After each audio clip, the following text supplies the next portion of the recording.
today's topic we are going to talk about the two things, soundproofing and room acoustics. These are the two types.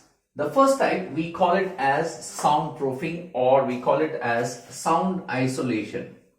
Now what is sound isolation? Now let us assume that we are taking this room to be converted into a studio.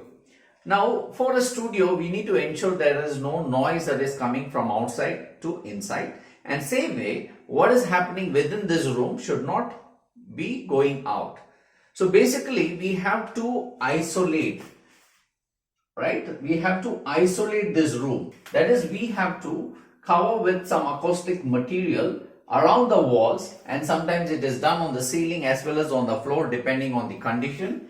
And when that is done, we call it as an acoustic isolation or sound isolation, and we use soundproof materials. Now the second is, we call it as room acoustics. Room acoustics. Now what is room acoustics?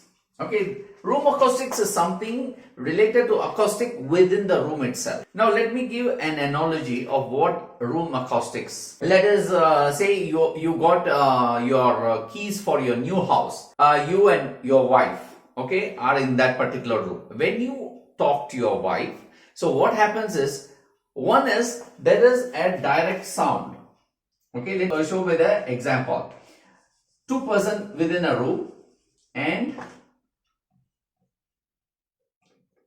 you are here and your wife is here, okay, and when you talk, when she is hearing, it's not only the direct sound, there is a lot of reflected sound also that she listens, okay.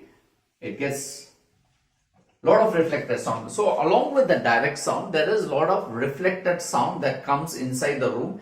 All added together gives the overall perception of what the other person is listening.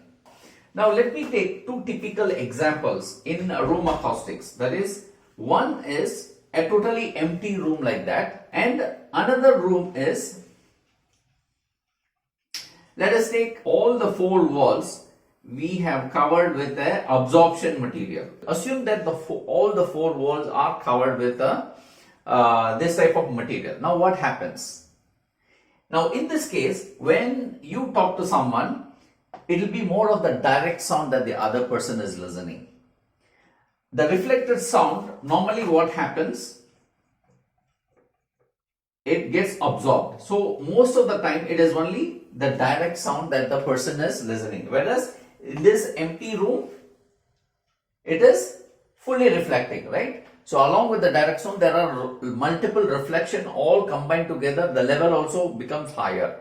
Whereas here is only the direct sound, the level also is quite low. In room acoustic, we talk about something called as reverberation. So reverberation, it is high here and it is very low here. And one of the parameters that we used for room acoustics is called as reverberation time. We call it something like as RT6. Now in this case, the reverberation time is very high, and in this room the reverberation time is very low.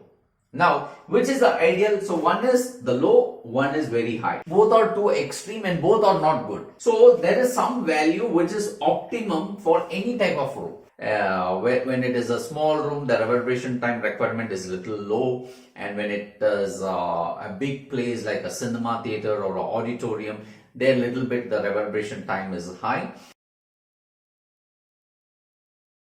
In soundproofing, it also sometimes becomes important that even the flooring has to be done, and also the ceiling. Like for example, let us take a water tank. Yeah, if there is a pinhole, is it accepted? No, right? Because even through the pinhole, the water leaks. For a soundproof room, the door has to be a particular grade. We ensure that the gaps within the door is taken. There are no gaps below the door, and so many things has to be taken care in terms of design as far as soundproofing is concerned.